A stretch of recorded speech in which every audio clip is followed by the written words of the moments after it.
Hello दोस्तों, राधे राधे। आपके लिए लेकर आई हूँ एक नई कहानी माँ काली की।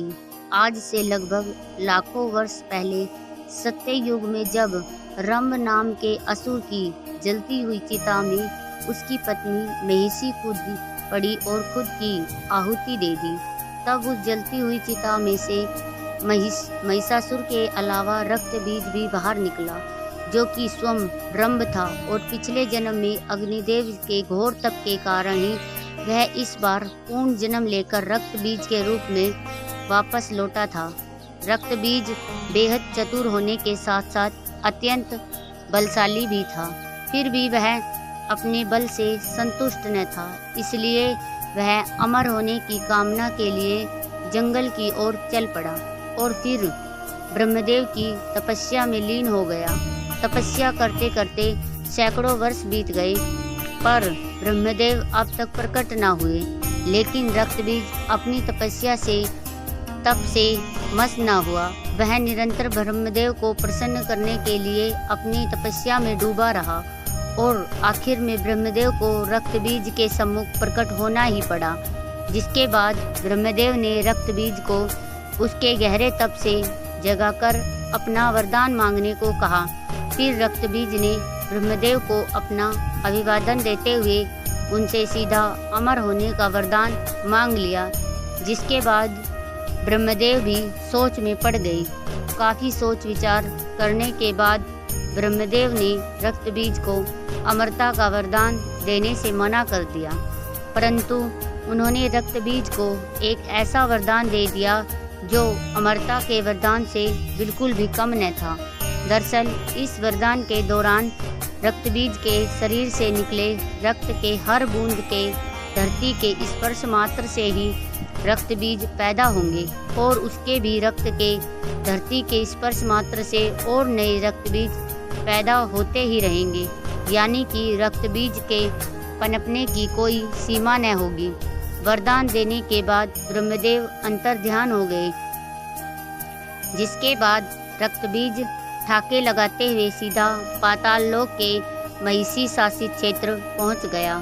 दरअसल पिछले जन्म में जब वह रंभ था तो उसे महिषी असुरों ने मिलकर समाप्त कर दिया था और अब वह बदला वह महिषी वंश से लेने के लिए वापस आकर उसके समक्ष खड़ा हो चुका था। और फिर रक्तबीज ने महिषी राज्य के अंदर मार काट मचा कर रख दी। उसने अकेले ही महिषियों के राजा समेत समस्त महिषी योद्धाओं को समाप्त कर दिया। फिर बाकी बचे और डरे हुए महिषी असुरों का स्वयं राजा बन बैठा और यह बात पूरे पाताल लोक में फैल गई, जिससे कि पाताल लोक के समस्त बड़े से बड़े असुर भी रक्तबीज के नाम मात्र से ही घबराने लगे। रक्तबीज पूरे पाताल लोक का शासक बन बैठा। दिन यूं ही बीतते गए और एक दिन रक्तबीज को महिषासुर की याद आई और वह महिषासुर को ढूंढने पाताल लोक के अन्य राज्य की ओर निकल पड़ा, जहां उसे पता चला कि कई वर्ष पहले तो महिषासुर किसी 10 भुजाओं वाली विशाल काया देवी के हाथों वीर गति को प्राप्त हो चुका है। जिसके बाद वह सुनते ही रक्तबीज आग बबूला हो उठा और फिर वह देवी दुर्गा को पागलों की तरह जमीन से लेकर आसमान तक हर जगह निकल पड़ा ढूंढने के लिए, पर उसे देवी दुर्गा कहीं न मिली। फिर रक्तबीज के समापन पर बार बार पूछने पर कोई भी असुर यह नहीं बता पाया कि 10 भुजाओं वाली विशालकाय देवी अचानक कहां से आई थी। जिसके बाद रक्तबीज एक गहरे चिंतन में पड़ गया। फिर उसने सोचा कि हो ना हो उस 10 भुजाओं वाली विशाल देवी के बारे में यह देवताओं की पूजा पाठ करने वाले साधु संतों को अवश्य ही कुछ न कुछ पता होगा। फिर उसने अपने तमाम असुर सैनिकों को देवी दुर्गा का पता लगाने के लिए साधुओं के पास भेज दिया। जिसके बाद रक्तबीज के असुर सैनिकों ने बड़े ही क्रूर तरीके से साधुओं से उस विशालकाय 10 भुजाओं वाली देवी के बारे में पूछने लगे। पर किसी भी साधु संत के पास उसके सवालों का जवाब न था। रक्तबीज की यह जानलेवा खोज देवी दुर्गा के यूं ही जारी रही और वहीं दूसरी तरफ महर्षि कश्यप और नू के दो पुत्र शुंभ और निशुंभ नाम के दो असुर भाई एक शांत वन में ब्रह्मदेव की तपस्या में कई वर्षों से लीन हुए बैठे थे। और फिर शुंभ और निशुंभ के सम्मुख अचानक ब्रह्मदेव का आगमन हुआ, जिसके बाद ब्रह्मदेव ने उनसे अपना इच्छित वर मांगने को कहा। इसके बाद हर असुर की तरह शुंभ और निशुंभ ने भी ब्रह्मदेव से अमरता का वरदान मांग लिया, जिसके लिए ब्रह्मदेव ने उन्हें साफ साफ मना कर दिया। दरअसल शुंभ और निशुंभ दोनों भाई स्त्रियों के प्रति काफी आकर्षित थे और वे स्त्रियों को सिर्फ और सिर्फ संभोग की वस्तु मात्र ही मानते थे। इसलिए ब्रह्मदेव ने इन दो असुर भाइयों को अलग महिषासुर जैसा ही वरदान दे दिया। इसके दौरान शुंभ और निशुंभ का वध सिर्फ एक महाशक्तिशाली स्त्री के हाथों ही संभव था। और इसी बीच इंद्रदेव ने शुंभ और निशुंभ के बड़े भाई नमु को अपनी निजी मतभेद के कारण मौत के घाट उतार दिया, जिसके कुछ वर्षों बाद जब शुंभ और निशुंभ पाताल लोक अपने राज्य में वापस लौटे और अपने बड़े भाई नपु ने के मौत की खबर सुनी तो उनके क्रोध का ठिकाना न रहा। इसके बाद उन्होंने स्वर्गलोक पर आक्रमण करने की ठान ली। फिर शुंभ और निशुंभ अपनी असुर सेना लिए स्वर्गलोक की ओर निकल पड़े, जहाँ की इंद्रदेव समेत समस्त देवता नृत्य का आनंद उठा रहे थे। फिर अचानक स्वर्ग पर शुंभ और निशुंभ समेत तमाम असुरों का आगमन शुरू हो गया, जिसके बाद देवता असुरों की इतनी बड़ी सेना को देख अचंभे में पड़ गए और देवता भी युद्ध के लिए असुरों के समक्ष डटकर खड़े हो गए। इससे पहले कि युद्ध का बिगुल बजता निशुंभ ने अपना नियंत्रण खो दिया और अकेले ही इंद्रदेव के ऊपर टूट पड़ा, जिसके बाद इंद्रदेव और निशुंभ के बीच एक घमासान युद्ध प्रारंभ हो गया। दोस्तों, एक दूसरे को बराबरी की टक्कर देते रहे, साथ ही देवता और शुंभ समेत असुरों की सेना अपने प्रतिद्वंदी के जीतने का इंतजार कर रहे थे।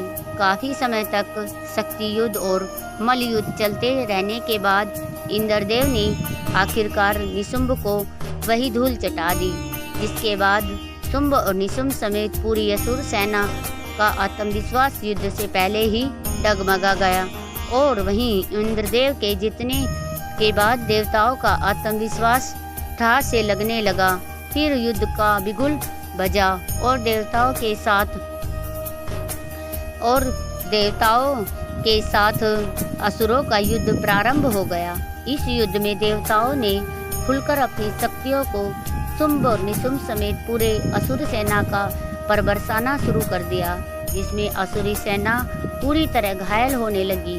इसके बाद शुंभ और निशुंभ ने भी अपनी वरदानी ताकतों का इस्तेमाल करना शुरू कर दिया, जिसका देवताओं पर कुछ खास असर न हुआ। यहाँ तक कि देवता असुरों के साथ उपहास करते हुए युद्ध करने लगे। शुंभ और निशुंभ समेत पूरी असुरी सेना देवताओं के समक्ष लाचार नजर आई। देवता यूं ही ठाके लगाते रहे और असुरी युद्ध पूरी तरह से हारने की कगार पर आ चुके थे कि अचानक हारते हुए असुरों के पीछे से एक और जोरदार ठाके लगाने की आवाज आने लगी, जिस पर सभी देवता मौन हो गए और कुछ देर के लिए सोच में पड़ गए। जिसके बाद आगमन हुआ रक्तबीज का, जो कि ठाके के लगाता हुआ हारे हुए तमाम असुरों के अंदर एक उम्मीद जगाता हुआ आगे बढ़ता चला आया और देवताओं के समक्ष अखाड़ा खड़ा हुआ। उसके मात्र ठाके लगाने से ही पूरा इंद्रासन कांपने लगा। साथ ही उसे देख इंद्रदेव समेत सभी देवता भी भड़क गए। दरअसल रक्तबीज उस समय स्वर्गलोक पिछले जन्म में इंद्रदेव के हाथों मारे गए अपने भाई क्रम का बदला लेने आया था। फिर इंद्रदेव ने कुबेर को एक संकट संकेत भेजा, जिसके कुछ क्षण के लिए अंदर ही कुबेर अपने समक्ष यक्ष के साथ स्वर्गलोक में प्रकट हुए और फिर सभी देवताओं ने मिलकर रक्तबीज और शुंभ निशुंभ समेत सभी असुरों पर अपनी पूरी क्षमता के साथ टूट पड़े। इसके बाद एक भयंकर युद्ध प्रारंभ हो गया। इस युद्ध में देवता और असुर दोनों ही बराबर उत्साह के साथ युद्ध करते रहे। यहाँ शुंभ और निशुंभ ने तो देवताओं को ही इस बार कांटे की टक्कर दे दी और वहीं रक्तबीज अकेले ही बड़ी तेजी से पूरे यक्ष का तमामों निशान मिटा रहा था। युद्ध यूं ही कुछ समय तक चलता रहा, पर कुछ समय के बाद देवताओं के सभी यक्ष सेना समाप्त हो चुके थे और अब इस युद्ध में असुरों का पलड़ा पूरी तरह से भारी हो चुका था। इसके बाद रक्तबीज समेत शुंभ और निशुंभ एक साथ मिलकर सभी देवताओं के ऊपर टूट पड़े, जिनके भय से इंद्रदेव और कुबेर समेत सभी देवता स्वर्ग में अंतर्ध्यान हो गए। इसके बाद शुंभ और निशुंभ रक्तबीज के दम पर स्वर्गलोक को पूरी तरह से जीत चुके थे और वे रक्तबीज से काफी प्रभावित भी हुए। जिसके बाद शुंभ और निशुंभ ने रक्तबीज के समक्ष अपना सेनापति बनने का प्रस्ताव रखा और साथ ही उसके हर कार्य में बराबरी का सहयोग देने का वादा भी किया। इसके बाद रक्तबीज ने उनके इस प्रस्ताव को स्वीकार कर लिया। साथ ही शुंभ और निशुंभ ने अपने दो बेहद शक्तिशाली और प्रमुख दो असुरी भाइयों और मुंडों को देवताओं की खोज में उनके पीछे लगा दिया और यहाँ देवता पूरे ब्रह्मांड की नजरों से छिपाते हुए पृथ्वी में स्थित कैलाश पहुँच गए और महादेव के समक्ष त्राहिमां की गुहार लगाने लगे। पर उस समय महादेव अपने गहरे ध्यान में लीन थे। काफी समय तक त्राहिमां की गुहार लगाने के बावजूद भी महादेव तो अपने ध्यान में ही लीन रहे, परंतु देवी पार्वती अपनी गुफा से निकलकर बाहर आई और देवी पार्वती ने देवताओं से त्राहिमां का कारण पूछा। इसके बाद सभी देवता उन्हें सारी बात बताने लगे कि तभी वहां देवताओं को ढूंढते हुए दोनों असुरी भाई चंड और मुंड भी कैलाश पहुंच गए और चुपके से देवताओं की सारी बातें सुनने लगे कि तभी चंड और मुंड का ध्यान देवी पार्वती की ओर गया और उनकी आंखें वहीं फटी की फटी रह गई। उन्होंने आज तक इतनी सुंदर स्त्री कहीं भी देखी ना होगी। उनका पूरा ध्यान देवताओं से हटकर सिर्फ देवी पार्वती की ओर केंद्रित हो गया। उनसे रहा न गया। फिर वह कैलाश से भागते हुए स्वर्ग लोग अपने स्वामी शुंभ और निशुंभ के समक्ष जा पहुँचे और उनके समक्ष देवी पार्वती की सुंदरता की व्याख्या करने लगे। इतना सुंदर शुंभ और निशुंभ देवी पार्वती को स्वर्ग की रानी बनाने का ख्वाब देखने लगे। जिसके बाद उन्होंने चंड और मुंड को देवी पार्वती के समक्ष शुंभ और निशुंभ के विवाह कर स्वर्ग लोक की रानी बनाने का प्रस्ताव ले जाने को कहा। साथ ही यदि देवी पार्वती उनके प्रस्ताव को ठुकरा दे तो उन्हें बलपूर्वक स्वर्ग लाने को भी जिम्मा सौंप दिया। और इसके लिए शुंभ और निशुंभ ने कैलाश पर्वत पर देवताओं की स्थिति को ध्यान में रखते हुए चंड और मुंड को लगभग 1 लाख असुर सेना के साथ कैलाश के लिए रवाना कर दिया। और यहाँ देवी पार्वती समस्त देवताओं को दोबारा से युद्ध करने की रणनीति समझा रही थी कि अचानक वहाँ झंडे विराट आसुरी सेना आ धमकी और शिव गणों को परास्त कर आगे बढ़ते हुए महादेवी के पवित्र स्थल में आ खड़े हुए। जिन्हें देख देवता क्रोध से भर जाते हैं, पर देवी पार्वती तत्काल ही देवताओं को शांत करा देती है। और फिर चंड और मुंड आगे बढ़कर देवी पार्वती के समक्ष शुंभ और निशुंभ का प्रस्ताव रखते हुए देवी पार्वती को स्वर्ग चलने की बात कहते हैं, जिस पर देवी पार्वती अत्यंत क्रोधित हो उठती है और चंड मुंड को अपनी विराट सेना लेकर वापस लौट जाने के लिए बोलती है। यह सुनकर चंड मुंड देवी पार्वती को अपशब्द सुनाने लगते हैं, जिससे सुन वहां खड़े देवताओं के भी रोंगटे खड़े हो जाते हैं और देवी पार्वती अत्यंत ही क्रोधित और यह अब शब्द देवी भी अपने देवी लोक में बैठे बैठे सुन रही थी और प्रचंड रूप से क्रोधित हो रही थी।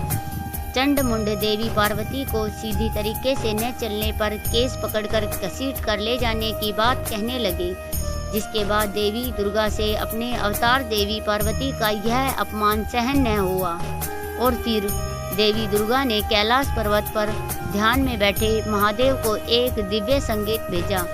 दूसरा दिव्य संकेत देवी पार्वती को भेज दिया, जिसके द्वारा देवी दुर्गा ने देवी पार्वती के एक अंश को महादेव के गले में प्रवेश कराया, जो कि महादेव के गले में स्थित विष में से भर उठा। फिर भी वही विष से भरा हुआ अंश वापस देवी पार्वती के अंदर आकर समाहित हो गया और यह होता हुआ सिर्फ देवी दुर्गा, देवी पार्वती और महादेव के अलावा और कोई भी न देख पाया न जान पाया। इसके बाद पहले से ही अत्यंत क्रोधित देवी पार्वती के शरीर का रंग अचानक ही नीला पड़ने लगा, जिसके बाद देवी पार्वती के शरीर का आकार भी बदलना शुरू हो गया।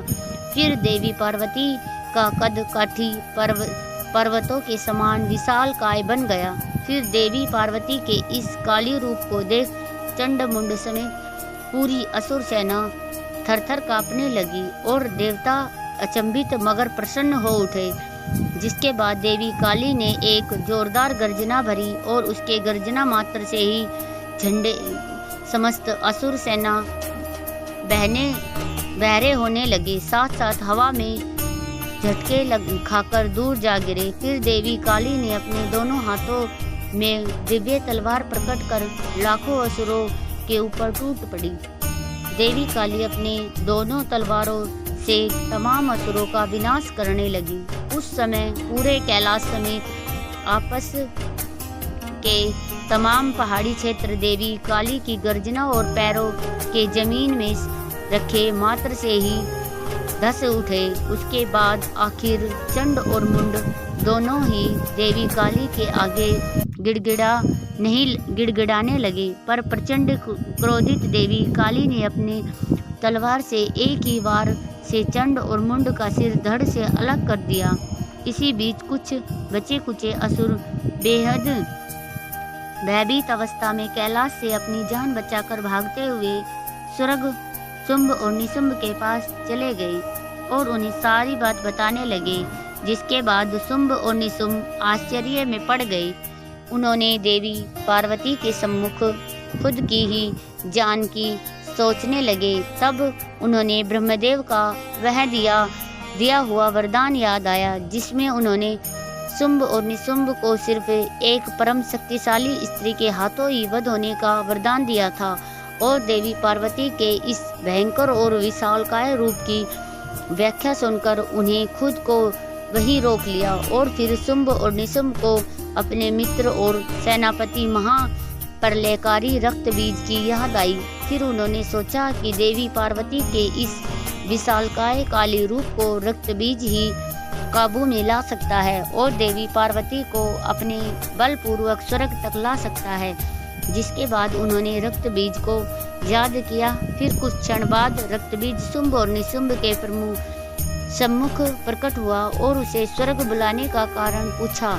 जिसके बाद शुंभ और निशुंभ ने रक्तबीज को सारी बात बताई और रक्तबीज के सम्मुख प्रचंड क्रोधित देवी पार्वती को काबू में कर स्वर्ग लोक तक लेकर जाने का प्रस्ताव रखा। इसके बाद देवी पार्वती के इस भयंकर और विशालकायी रूप की व्याख्या सुनकर रक्तबीज को देवी पार्वती पर संदेह हुआ और उसने सोचा कि अब शायद उसकी वर्षों की तलाश यहीं खत्म हुई। जिसके बाद रक्तबीज ने शुंभ और निशुंभ के इस प्रस्ताव को आसानी से स्वीकार कर लिया और निकल पड़ा कैलाश की ओर। और यहाँ कैलाश में देवी काली शांत होते हुए देवी पार्वती के रूप में वापस आ रही थी कि अचानक कैलाश में रक्त बीज का आगमन होता है, जिसको देख सभी देवता डर से थर्रा उठते हैं और रक्त बीज ठाके लगाता हुआ देवी पार्वती के सम्मुख चला आता है। रक्त बीज जैसे खूंखार असुर को सामने देख देवी पार्वती का खून वापस से खोल उठता है और देवी पार्वती वापस से विशालकाय काली का रूप धारण करने लगती है। फिर रक्तबीज अपने सम्मुख इतनी बड़ी कद काठी की भयंकर वीरांगना को देख समझ जाता है कि यही है दुर्गा और यही है काली। फिर रक्तबीज भी महिषासुर के बदले की आग में जलते हुए अपने अंदर वर्षों से पल रहे क्रोध को जगा लेता है और देवी काली पे अपने भयंकर और विस्फोटक अग्नि से प्रहार करने लगता है। पर देवी काली पर इसका कोई असर न होता, बल्कि इसके विपरीत वे और भी प्रचंड रूप से क्रोधित हो उठती और रक्तबीज के चेहरे पर अपने तेज धार नाखून से प्रहार कर उसका चेहरा नोच लेती। पर रक्तबीज के चेहरे से रक्त की बूंदें निकल जैसे ही धरती को स्पर्श करती, उसके रक्त से हर बूंद के धरती के स्पर्श मात्र से ही नए रक्तबीज उत्पन्न होने लगते और यह देख सभी देवता आश्चर्य से भर उठते हैं और देवी काली गुस्से में आग बबूला होते हुए अपने दोनों हाथों में दिव्य तलवार प्रकट कर तमाम रूप से उत्पन्न हुए रक्तबीज का अंधाधुंध प्रहार कर उनके सिर को धड़ से अलग करने लगती है। परंतु रक्तबीज मरने की जगह और भी अधिक अगणित संख्याओं में उत्पन्न होने लगता है। फिर देवी काली ने अपने और 2 भुजाओं को प्रकट कर अपने 4 भुजाओं से अधिक मात्रा में उत्पन्न होते हुए रक्त बीजों को समाप्त करने लगती है। काली यूं ही रक्त बीज को समाप्त करती जाती और रक्त बीज यूं ही फैलते पहले से अधिक ज्यादा संख्या में उत्पन्न होते जाते। काफी समय तक इस युद्ध के चलने के बावजूद भी अब तक युद्ध का कोई परिणाम सामने नहीं आया था और यह युद्ध काफी लंबा खिंचता ही चला गया। युद्ध को शुरू हुए काफी दिन बीत चुके थे और यह अति क्रोधित हो चुकी देवी काली के तमाम प्रहार करने के कारण रक्तबीज अपनी संख्या लाखों में कर चुका था। रक्तबीज को इतने विशाल संख्या में देख इंद्रदेव समेत सभी देवताओं ने हिम्मत कर आगे बढ़कर देवी काली की सहायता करने की ठान ली। पर जैसे ही देवताओं ने युद्ध के लिए अपना कदम आगे बढ़ाया, देवी काली ने पलटकर सभी देवताओं को इस युद्ध में हस्तक्षेप न करने की चेतावनी दे डाली। इतना सुनते ही सभी देवता देवी काली के डर से सहम गए और सिर्फ इस युद्ध का भयंकर मंजर ही देखते रहे और यहाँ लाखों रक्तबीज अपने हाथों में तलवार पकड़ कर देवी काली की ओर घेरने लगे कि तभी देवी काली को देवी दुर्गा का संकेत मिला, जिसमें देवी दुर्गा ने देवी काली को रक्त बीज पर हमला न करने की सलाह दी और तमाम रक्त बीज को एक साथ में समाप्त करने का उपाय सुझाया। जिसके बाद लाखों रक्त बीज ने मिलकर एक साथ देवी काली पर अपनी तेज धार तलवार से हमला कर दिया और देवी काली अपने तलवार से तमाम रक्त बीजों के हर वार को रोकती रही। फिर इतने प्रहार के बीच देवी काली जोरदार गर्जना करती हुई अपना आकार और भी विशालकाय बनाती गई और यह गर्जना इतना तेज और प्रभावी था कि इसके झटके से तमाम रक्तबीज असंतुलित होकर हवा में जहां वहां जाकर गिरने लगे। जिसके बाद देवी काली ने अपना रूप महाविशालकाय और महाप्रलयकारी बना लिया। फिर उन्होंने अपने शक्तियों को एकत्रित कर सिर्फ तमाम रक्तबीज को ही जोरदार सांसें भरते हुए अपने मुंह के अंदर खींचने लगी और तमाम रक्तबीजों को कच्चा चबाने लगी। उन्हें कच्चा चबाते हुए उनके रक्त को घूंट घूंट पीने लगी और काफी समय तक देवी काली लगातार ऐसा ही करती गई। जिसके बाद धरती में मौजूद तमाम रक्तबीज अब पूरी तरह से देवी काली द्वारा खत्म हो चुके थे। इसके बाद तमाम देवी देवता समेत गंधर्व और यक्ष बेहद प्रसन्न हुए और देवी काली पर फूलों की बारिश करने लगे। परंतु यहाँ काफी समय बीत जाने के बावजूद भी देवी काली का क्रोध अब तक शांत न हुआ था और यह देख सभी देवताओं की चिंता और भी बढ़ने लगी। दरअसल तमाम रक्त बीजों को कच्चा चबा जाने के बाद उनके रक्त के दुष्प्रभाव से देवी काली ने खुद पर अपना संतुलन खो दिया था और अपने तीव्र क्रोध से पूरी धरती को तबाह करने की आग उनके अंदर भड़क चुकी थी। जिसके बाद अति तीव्र क्रोधित देवी काली असंतुलित होकर पूरी धरती को तबाह करने की ओर चल पड़ी। फिर इंद्रदेव समेत तमाम देवता यह देख चिंता में डूब गए।